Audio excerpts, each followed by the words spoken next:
जय हिंद दोस्तों, मैं हूं नीरज, आप सबका दोस्त। आज मैं आप सबके लिए लेकर आया हूं भारतीय राज व्यवस्था से संबंधित महत्वपूर्ण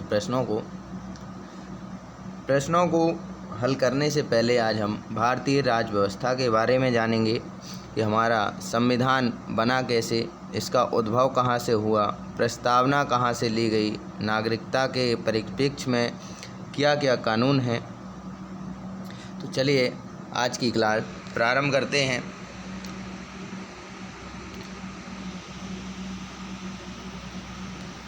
भारतीय राज व्यवस्था। तो देखिए सिलेबस में पढ़ना क्या क्या है।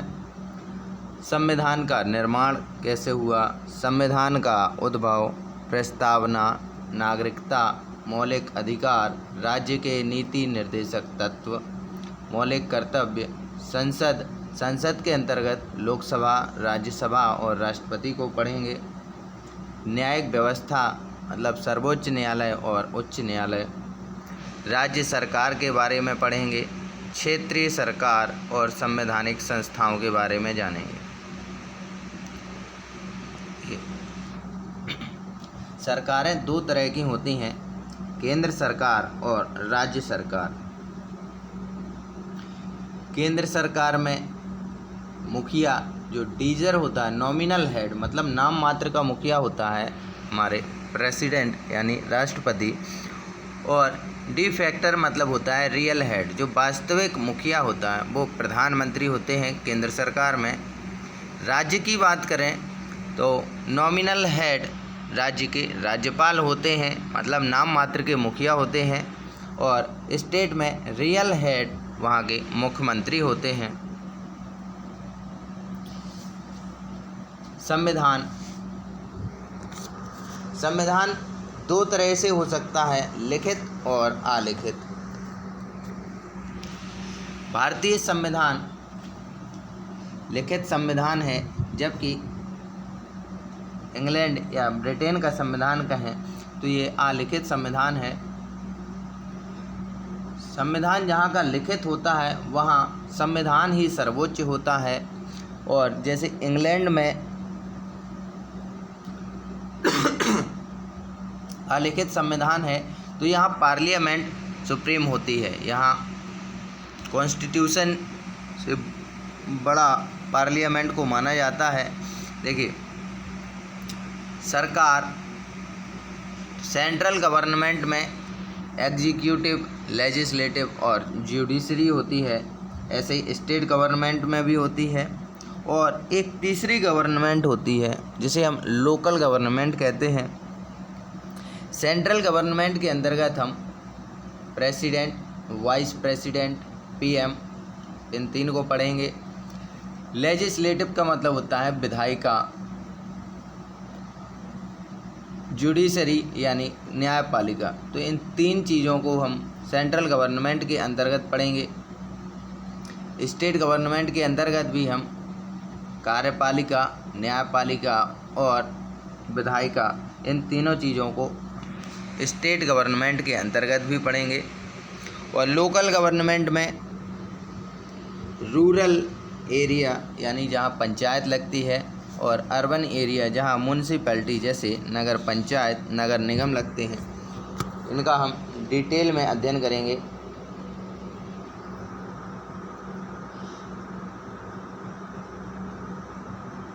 संवैधानिक सभा। देखिए जब संविधान को बनाने के लिए प्रस्ताव रखा गया तो इसके लिए पहली बैठक कब हुई, दूसरी बैठक कब हुई, प्रस्तावना को कब लाया गया, इन सब चीज़ों के बारे में हम डिटेल से पढ़ेंगे। तो संवैधानिक सभा का उद्देश्य क्या था, तो भारतीय संविधान को तैयार करना। संवैधानिक सभा से संबंधित महत्वपूर्ण तारीखें जो अक्सर परीक्षाओं में पूछी जाती हैं, जैसे 9 दिसंबर 1946, इस दिन संवैधानिक सभा की पहली बैठक हुई। अध्यक्ष डॉक्टर सच्चिदानंद सिन्हा संविधान सभा के अस्थायी अध्यक्ष बने। यह संवैधानिक सभा के सबसे बुजुर्ग व्यक्ति थे। अगली बैठक 2 दिन बाद ही यानी 11 दिसंबर 1946 को हुई। संवैधानिक सभा की दूसरी बैठक की गई। इसमें डॉक्टर राजेंद्र प्रसाद को स्थायी अध्यक्ष और H.C. मुखर्जी को उपाध्यक्ष नियुक्त किया गया। 13 दिसंबर 1946 को इस तारीख को जवाहरलाल नेहरू द्वारा संविधान सभा को उद्देश्य का प्रस्ताव दिया गया, मतलब ऑब्जेक्टिव रेजोल्यूशन। इस प्रस्ताव का परिवर्तित रूप ही हम प्रस्तावना के नाम से जानते हैं। अगली डेट 22 जुलाई 1947। इस तारीख को संविधान सभा द्वारा अपना राष्ट्रीय ध्वज अपनाया गया। राष्ट्रीय ध्वज के डिजाइनर पिंगाली वेंकैया जी थे। अशोक चक्र का सुझाव पंडित जवाहरलाल नेहरू जी द्वारा दिया गया था। इतिहास में पहली बार अगर बात करें कि भारतीय ध्वज को कहाँ फहराया गया, तो इतिहास में पहली बार भारतीय ध्वज को स्टटगार्ट जर्मनी में 1907 में मैडम बीकाजी कामा ने फहराया था। अगली डेट 26 नवंबर 1949। संविधान सभा द्वारा संविधान को अपनाया गया। इसीलिए इस दिन को वर्ष 2015 में प्रधानमंत्री मोदी जी द्वारा 26 नवंबर को राष्ट्रीय संवैधानिक दिवस घोषित कर दिया गया। 24 जनवरी 1950 इस तारीख को संवैधानिक सभा द्वारा राष्ट्रपति व राष्ट्रगीत व राष्ट्रगान को अपनाया गया। राष्ट्रीय गीत वंदे मातरम बंकिम चंद्र चटर्जी द्वारा इनकी पुस्तक आनंद मठ से लिया गया है। इस गीत को पहली बार कांग्रेस द्वारा कलकत्ता अधिवेशन में 1896 में गाया गया। इस समय कांग्रेस के अध्यक्ष रहीमतुल्लाह सयानी जी थे। जनगण मन रविन्द्रनाथ टैगोर जी द्वारा लिखा गया है, भारत का राष्ट्रगान है। प्रथम एशियाई जिन्हें नोबेल पुरस्कार दिया गया वर्ष 1913 में, इन्हीं की एक किताब गीतांजलि के लिए।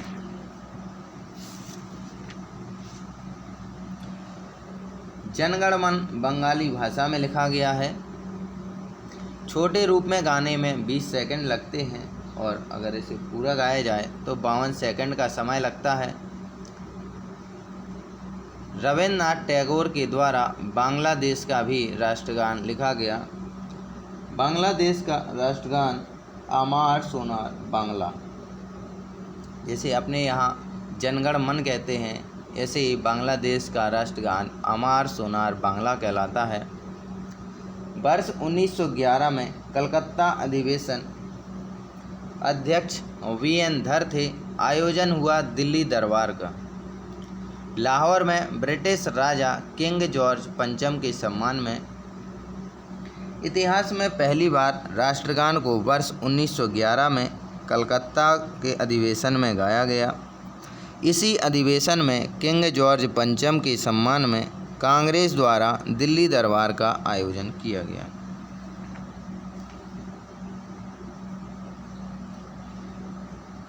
इसी दिल्ली दरबार में किंग जॉर्ज पंचम के द्वारा भारत की राजधानी कलकत्ता से दिल्ली स्थानांतरित कर दी गई और वर्ष 1912 में दिल्ली को भारत की राजधानी घोषित कर दिया गया। 24 जनवरी 1950 इस तारीख को संवैधानिक सभा के सदस्यों द्वारा संविधान पर हस्ताक्षर किए गए, जो कुल सदस्य 284 थे। 26 जनवरी 1950 को राष्ट्रीय चिन्ह को अपनाया गया। संविधान को लागू किया गया। भारत को गणतांत्रिक देश घोषित किया गया। राष्ट्रीय चिन्ह की बात करें तो राष्ट्रीय चिन्ह हमारा अशोक स्तंभ है। यह अशोक के उत्तर प्रदेश स्थित वाराणसी के सारनाथ स्तंभ से लिया गया है, जिसमें लिखा हुआ है देवनागरी लिपि में सत्यमेव जयते। सत्यमेव जयते यह शब्द मंडोक उपनिषद में से लिया गया है।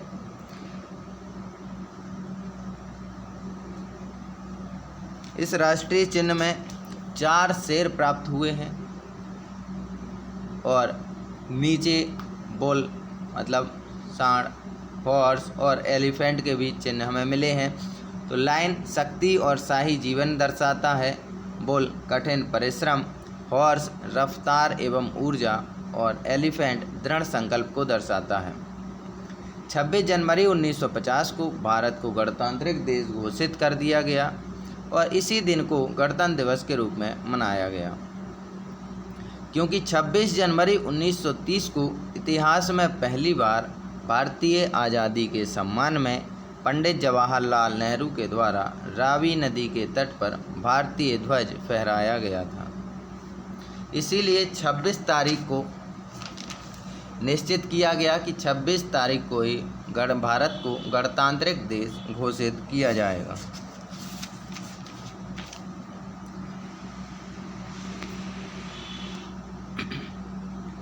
भारतीय संविधान बनाने के लिए जो महत्वपूर्ण समितियां थीं, अब उनके बारे में चर्चा करते हैं। तो एक तरफ समिति और एक तरफ अध्यक्ष। संघीय शक्ति समिति, तो इसके अध्यक्ष पंडित जवाहरलाल नेहरू जी थे।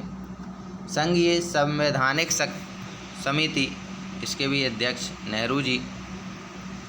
प्रांतीय शक्ति समिति की बात करें तो सरदार वल्लभ भाई पटेल को अध्यक्ष बनाया गया। प्रांतीय संवैधानिक समिति, तो इसके भी अध्यक्ष सरदार वल्लभ भाई पटेल थे। अल्पसंख्यकों के लिए जो समिति बनाई गई और मौलिक अधिकार समिति, इसके भी अध्यक्ष डॉक्टर सरदार वल्लभ भाई पटेल को बनाया गया। राष्ट्रीय ध्वज समिति, इसके अध्यक्ष JV कृपलानी को बनाया गया। अस्थायी राष्ट्रीय ध्वज समिति डॉक्टर राजेंद्र प्रसाद। प्रारूप समिति की बात करें तो प्रारूप समिति, संविधान की प्रारूप समिति, इसके अध्यक्ष डॉक्टर भीमराव अंबेडकर थे। संविधान के प्रारूप के आकलन हेतु समिति, तो इसके लिए अल्लादी कृष्णा स्वामी अय्यर को अध्यक्ष नियुक्त किया गया। समितियों की कुल संख्या की बात करें तो संविधान सभा की महत्वपूर्ण समितियों की संख्या 22 थी। प्रारूप समिति, तो इसके अध्यक्ष डॉक्टर भीमराव अंबेडकर थे। उद्देश्य संविधान के प्रारूप को तैयार करना। इसके सदस्य, तो भीमराव अंबेडकर के अलावा इसमें 6 सदस्य थे। N गोपाला स्वामी अयंगर, अल्लादी कृष्णा स्वामी अय्यर, मोहम्मद सादुल्ला, KM मुंशी, BL मित्तल और DP खेतान। कुछ कारणवश BL मित्तल के स्थान पर N माधवराव आए और DP खेतान के स्थान पर TT कृष्णमाचारी को नियुक्त किया गया। परीक्षा में प्रश्न पूछा जाता है कि प्रारूप समिति में कुल कितने सदस्य थे। तो प्रारूप समिति में कुल 7 सदस्य थे, 1 अध्यक्ष और 6 अन्य सदस्य। डॉक्टर साहब को भारतीय संविधान का पिता कहा गया है। इन्हें भारतीय संविधान का निर्माणकर्ता भी कहा जाता है। सर BN राव को संवैधानिक सलाहकार नियुक्त किया गया। दोस्तों, इसके आगे हम पढ़ेंगे संविधान का उद्भव। संविधान का उद्भव कहाँ से हुआ, मतलब ये प्रकट कहाँ से हुआ। तो संविधान का उद्भव 1773 से 1947 तक ईस्ट इंडिया कंपनी का शासन और अंग्रेज के राजा का शासन। तो पहले ईस्ट इंडिया कंपनी भारत आई, तो पहले ईस्ट इंडिया कंपनी के शासन के बारे में जानते हैं। रेगुलेटिंग एक्ट 1773, इस अधिनियम के अंतर्गत अंग्रेज सरकार के द्वारा बंगाल में गवर्नर जनरल की नियुक्ति की गई और बंगाल में प्रथम governor general lord Warren Hastings हुए। इस अधिनियम के तहत अंग्रेज सरकार के द्वारा भारत में सर्वोच्च न्यायालय की स्थापना की घोषणा की गई और सर्वोच्च न्यायालय की स्थापना वर्ष 1774 में फोर्ट विलियम कलकत्ता में की गई। मतलब ईस्ट इंडिया कंपनी ने अपना जो शासन जमाया वो सबसे पहले बंगाल में जमाया और रेगुलेटिंग एक्ट 1773 लेकर आए। पहले governor general lord Warren Hastings बने और 1773 में सर्वोच्च न्यायालय की घोषणा की स्थापना हुई और एक साल बाद ही 1774 में फोर्ट विलियम स्थान पर सर्वोच्च न्यायालय की स्थापना की गई।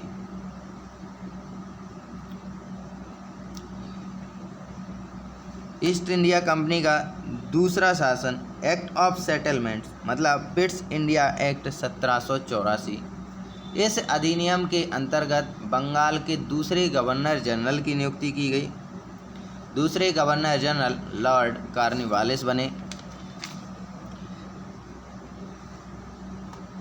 इस अधिनियम के अंतर्गत भारत में राजनीतिक मामलों में देखरेख के लिए अंग्रेज सरकार के द्वारा भारत में बोर्ड ऑफ कंट्रोल की स्थापना की गई। इसका मतलब भारत में जो राजनीतिक मामले हैं, जो रियासतें थी, बंगाल में जो रियासतें थी, उनकी देखरेख के लिए, उन पर कंट्रोल करने के लिए बाद में बोर्ड ऑफ कंट्रोल की स्थापना ईस्ट इंडिया कंपनी के द्वारा की गई। चार्टर एक्ट राजलेख अधिनियम 1813। इस अधिनियम के अंतर्गत चाय के व्यापार को छोड़कर भारत में ईस्ट इंडिया कंपनी की व्यापार में एकाधिकारिकता को समाप्त कर दिया गया। चार्टर एक्ट 1813 आया। इसमें ईस्ट इंडिया कंपनी के जितने भी अधिकार थे उन्हें समाप्त कर दिया गया। केवल चाय के व्यापार पर अधिकार अभी कायम रहा। इस अधिनियम के तहत भारत में शिक्षा हेतु 1 लाख रुपए का आवंटन किया गया। भारत में ईस्ट इंडिया कंपनी की एकाधिकारिता को खत्म कर दिया गया। Charter act 1833। इस अधिनियम के अंतर्गत भारत में बंगाल की गवर्नर जनरल का पद खत्म कर दिया गया तथा भारत के गवर्नर जनरल का पद लाया गया। मतलब 1773 में अंग्रेज़ों ने पहले बंगाल को अपने कब्जे में लिया और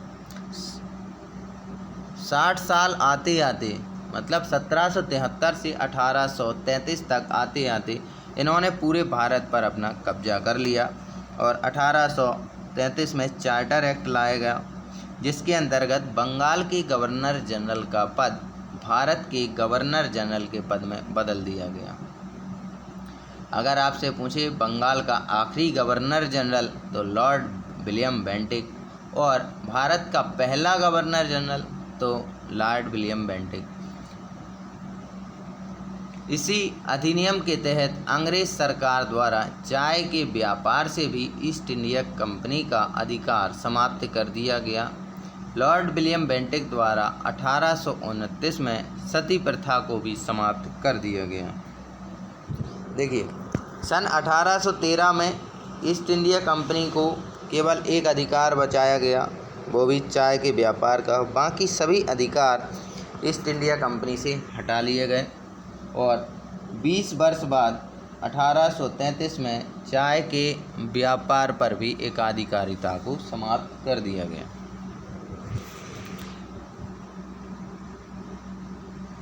इसी अधिनियम के अंतर्गत अंग्रेज सरकार के द्वारा भारत में कानून आयोग की स्थापना की गई। लॉर्ड मैकाले की अध्यक्षता में पूरे विश्व में फ्रांस पहला गणतांत्रिक देश हुआ। सन 1789 में फ्रेंच क्रांति आई, मतलब फ्रेंच रेवोल्यूशन हुआ। राजलेख अधिनियम 1853। इस अधिनियम के तहत कार्यकारी शक्तियों को विधायकी शक्तियों से अलग कर दिया गया। इस अधिनियम के तहत भारत में संसदीय प्रकार की सरकार की व्यवस्था की गई। मतलब सन 1853 में एक संसद के निर्माण की व्यवस्था की गई। इसी अधिनियम के तहत लॉर्ड मैकाले समिति की सिफारिशों पर अंग्रेज सरकार के द्वारा लोक सेवाओं में खुली प्रतियोगिता की शुरुआत की गई वर्ष 1854 में। तो लॉर्ड मैकाले की समिति की सिफारिशों पर अंग्रेज सरकार ने लोक सेवाओं में, जो आज के समय का हमारा यूपीएससी पीएससी है, तो इसमें लोक सेवा में खुली प्रतियोगिता की शुरुआत की गई। मतलब इसमें इंडियंस भी पढ़ के लोक सेवा परीक्षा दे सकते थे। भारत में अंग्रेज के राजा का शासन। Government of India act 1858 Bharat सरकार अधिनियम। इस अधिनियम के तहत भारत में ईस्ट इंडिया कंपनी के शासन को खत्म कर दिया गया और इस अधिनियम को एक्ट ऑफ गुड गवर्नमेंट कहा गया। इसी के तहत भारत की गवर्नर जनरल का पद भी खत्म कर दिया गया और भारत की वायसराय नामक पद लाया गया। अगर बात करें कि भारत का आखिरी गवर्नर जनरल तो लॉर्ड कैनिंग और भारत का पहला वायसराय तो लॉर्ड कैनिंग। वायसराय का मतलब होता है किसी के लिए कार्य करने वाला व्यक्ति। इसी अधिनियम के तहत SOS पद लाया गया। SOS means secretary of state. इसी के तहत बोर्ड ऑफ कंट्रोल का पद खत्म कर दिया गया। Indian council act 1861। इस अधिनियम के तहत वायसराय को अध्यादेश जारी करने की शक्ति प्रदान की गई। इसी के तहत भारत में लॉर्ड कैनिंग द्वारा पोर्टफोलियो शक्तियों का विभाजन की शुरुआत की गई।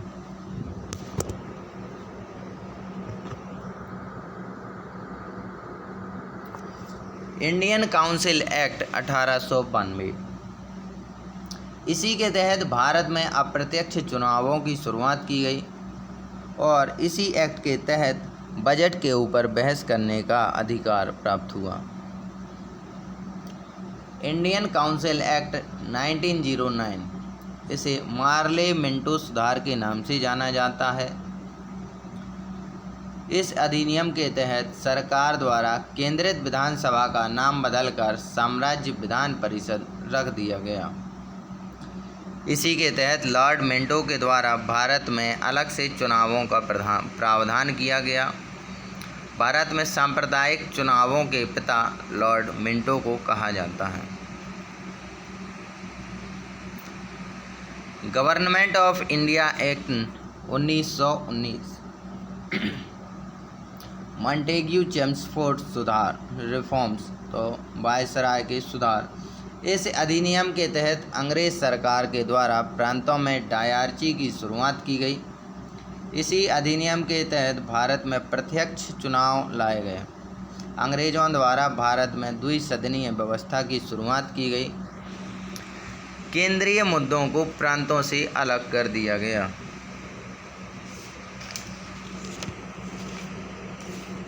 गवर्नमेंट ऑफ इंडिया एक्ट 1935 हमारे संविधान का आधे से ज़्यादा भाग। गवर्नमेंट ऑफ इंडिया एक्ट 1935 हमारे संविधान का आधे से ज़्यादा भाग इसी संविधान से लिया गया है। इसी के तहत प्रांतों में डायरची को खत्म कर दिया गया। इसी अधिनियम के तहत भारत में ब्रिटिश सरकार द्वारा संघीय सरकार की अवधारणा लाई गई। जो हमारा वर्तमान संविधान है तो इसका आधे से ज़्यादा भाग गवर्नमेंट ऑफ इंडिया एक्ट 1935 से ही लिया गया है। प्रांतों में डायरची को खत्म कर दिया गया, मतलब द्विसदन को खत्म कर दिया गया। इसी अधिनियम के अंतर्गत भारत में ब्रिटिश सरकार द्वारा संघीय सरकार की अवधारणा लाई गई। संघीय सरकार का मतलब क्या होता है? संघीय सरकार की अवधारणा के अंतर्गत सरकार के द्वारा शक्तियों को 3 सूचियों में बांटा गया। संघीय सूची मतलब फेडरल लिस्ट, उस समय इसमें 59 विषय थे जब संविधान बनकर तैयार हुआ। राज्य सूची मतलब प्रोविंशियल लिस्ट, इसमें 54 विषय थे। समवर्ती सूची कनकरेंट लिस्ट, इसमें 36 विषय हुआ करते थे। 7वीं अनुसूची में ये विषय बढ़ गए। यूनियन लिस्ट में 97 सब्जेक्ट हो गए, स्टेट लिस्ट में 66 और कनकरेंट में मतलब समवर्ती सूची में 47 विषय वर्तमान में हैं। इस अधिनियम के तहत सरकार के द्वारा 2 सदन वाली व्यवस्था की शुरुआत की गई, मतलब लोकसभा और राज्यसभा।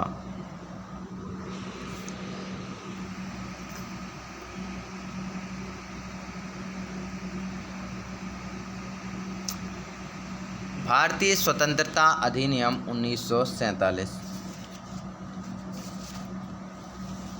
इस अधिनियम के तहत भारत को एक स्वतंत्र राष्ट्र घोषित कर दिया गया। वर्ष 1947 तक भारत सरकार के सभी कार्य वर्ष 1919 अधिनियम के अंतर्गत किए गए थे। भारतीय संविधान में जब संविधान बनकर तैयार हुआ था तब मूलतः 22 भाग थे जो बढ़कर 25 हो चुके हैं। अनुसूची 8 थी, वर्तमान में 12 हैं। अनुच्छेद 395 थे जो 451 प्लस हो चुके हैं। और संशोधन, सबसे पहला संशोधन वर्ष 1951 में हुआ था, भूमि सुधार, जो वर्तमान में 125 प्लस संशोधन हो चुके हैं।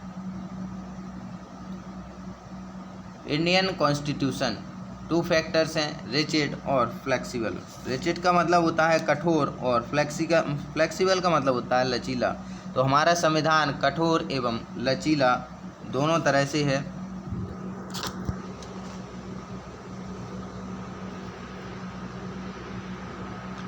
नेक्स्ट दिया है भारतीय संवैधानिक सभा के स्रोत, मतलब जो हमारा संविधान है ये कहाँ से लिया गया है।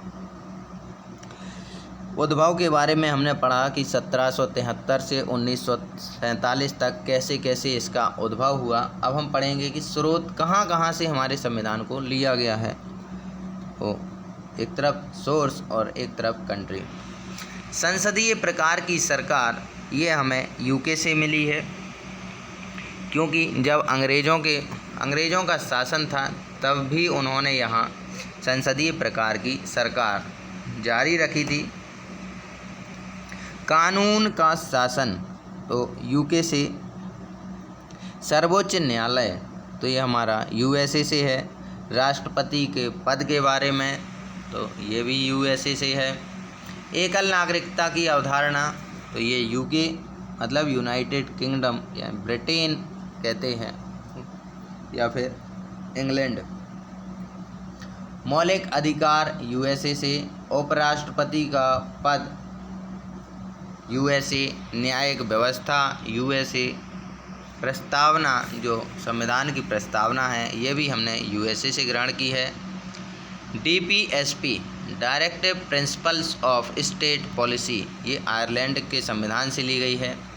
राष्ट्रपति का पद भले ही यूएसए से लिया गया है, लेकिन राष्ट्रपति के चुनाव की प्रक्रिया है जो आयरलैंड से ली गई है। संघीय सरकार की अवधारणा ये हमने कनाडा से ग्रहण की है।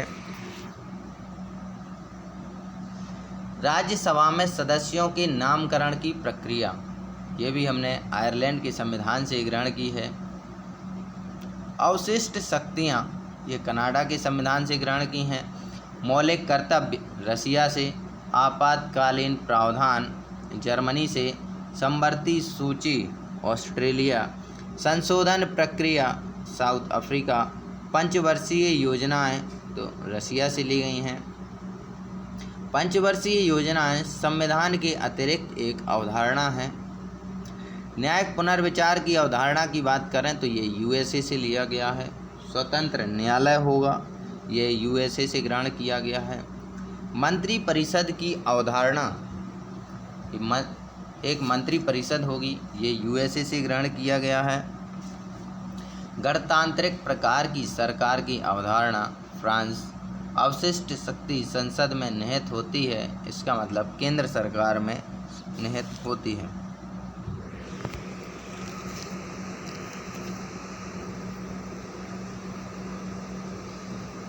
सरकार 2 प्रकार की होती हैं। किसी किसी देश में क्वासी फेडरल गवर्नमेंट होती है और किसी देश में फेडरल गवर्नमेंट होती है।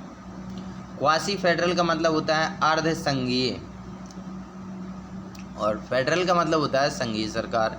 जैसे क्वासी फेडरल में पावर्स सेंट्रल गवर्नमेंट और स्टेट गवर्नमेंट के पास होती हैं, लेकिन क्वासी फेडरल में सेंट्रल गवर्नमेंट के पास स्टेट गवर्नमेंट से ज़्यादा पावर होती है, जबकि फेडरल गवर्नमेंट में पावर सेंट्रल गवर्नमेंट और स्टेट गवर्नमेंट में दोनों में इक्वल होती हैं।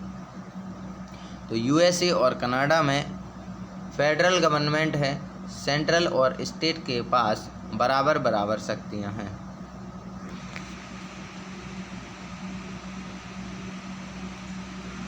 भारतीय स्वतंत्रता अधिनियम 1947। इस अधिनियम के तहत भारत को आज़ादी प्राप्त हुई। प्रस्तावना के बारे में जानते हैं। संविधान परिचय। राजनीतिज्ञ के.एम. मुंशी के द्वारा प्रस्तावना को राजनीतिक जन्म कुंडली के नाम से जाना जाता है। हमारे संविधान में प्रस्तावना की अवधारणा अमेरिकी संविधान से ली गई है। 42वें संविधान संशोधन 1976 के तहत प्रस्तावना में 3 नए शब्द जोड़े गए: पंथ निरपेक्ष, अखंडता और सामाजिक।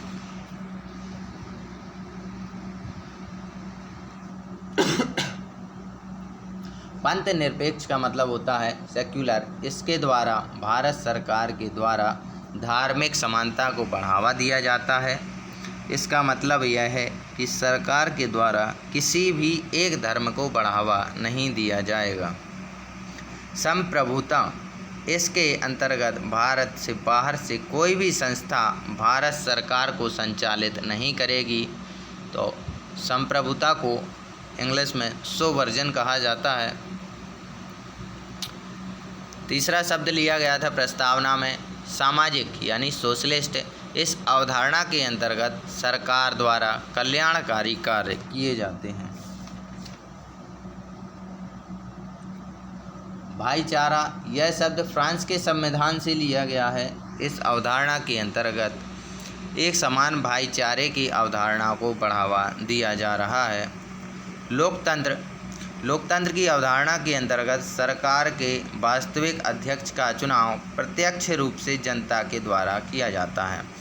आप सब जानते हैं कि वास्तविक अध्यक्ष कौन है और नॉमिनल हेड कौन है।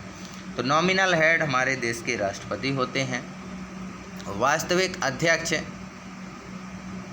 संसद का मुखिया मतलब हमारे प्रधानमंत्री होते हैं, जिसका चुनाव प्रत्यक्ष रूप से जनता के द्वारा किया जाता है। लोकतंत्र के संदर्भ में अब्राहम लिंकन के द्वारा एक मशहूर नारा दिया गया: लोगों के लिए, लोगों का और लोगों के द्वारा। भारत पूरे विश्व में सबसे बड़ा लोकतांत्रिक देश है। मतलब भारत का जितना बड़ा संविधान है, इतना बड़ा संविधान किसी भी अन्य देश का नहीं है। गणतांत्रिक सरकार की अवधारणा के अंतर्गत राष्ट्र का अध्यक्ष आनुवांशिक या वंशानुगत नहीं होगा। राष्ट्र का अध्यक्ष राष्ट्रपति होता है। यूके एक गणतांत्रिक देश नहीं है, लेकिन यूके संवैधानिक राजतंत्र का हिस्सा है। मतलब संविधान बनाया गया है, लिखित नहीं है यूके का, लेकिन वहाँ का कामकाज संवैधानिक तरीके से ही होता है। और जैसे हमारे यहाँ गणतंत्र है कि यहाँ का जो मुखिया है भारत का, राष्ट्र का अध्यक्ष आनुवांशिक या वंशानुगत नहीं होगा, मतलब एक ही परिवार से नहीं होगा। ऐसा यूके में नहीं है। यूके में जो राष्ट्र का अध्यक्ष आनुवांशिक या वंशानुगत होता है, मतलब जो राजा रानी हुआ करते थे, आज भी उन्हीं के परिवार से राष्ट्र का अध्यक्ष चुना जाता है। प्रस्तावना से संबंधित महत्वपूर्ण अध्ययन। तो प्रस्तावना के लिए सबसे पहले बेरुबारी केस आया वर्ष 1960 में। इस केस में सुप्रीम कोर्ट द्वारा यह घोषणा की गई कि प्रस्तावना संविधान का अंग नहीं है। 13 वर्ष बाद केशवानंद भारती केस आया। इस केस में यह घोषणा की गई कि प्रस्तावना संविधान का अंग है। अभी भी ये अध्ययन जारी रहा और केशवानंद भारती केस के 20 वर्ष पश्चात वर्ष 1993 में SR बोम्मई केस आया। इस केस में यह घोषणा की गई कि प्रस्तावना संविधान का अभिन्न अंग है। सर्वोच्च न्यायालय के कथन के अनुसार संसद के द्वारा प्रस्तावना में संशोधन किया जा सकता है, लेकिन प्रस्तावना के मूलभूत ढांचे में बदलाव नहीं किया जा सकता। दोस्तों, ये था हमारा भारतीय संविधान का उद्भव और संविधान का निर्माण कहाँ कहाँ से हुआ है। अगली क्लास में हम करेंगे भारतीय संविधान के महत्वपूर्ण अनुच्छेदों को, भारतीय संविधान के भाग 1 से लेकर और जितने भी महत्वपूर्ण आपके क्वेश्चन बनते हैं इन सभी को हम डिटेल से कवर करेंगे और डिटेल में ही भारतीय संविधान के महत्वपूर्ण अनुच्छेदों का अध्ययन करेंगे। हमसे जुड़े रहने के लिए आज ही हमारे चैनल को सब्सक्राइब करें।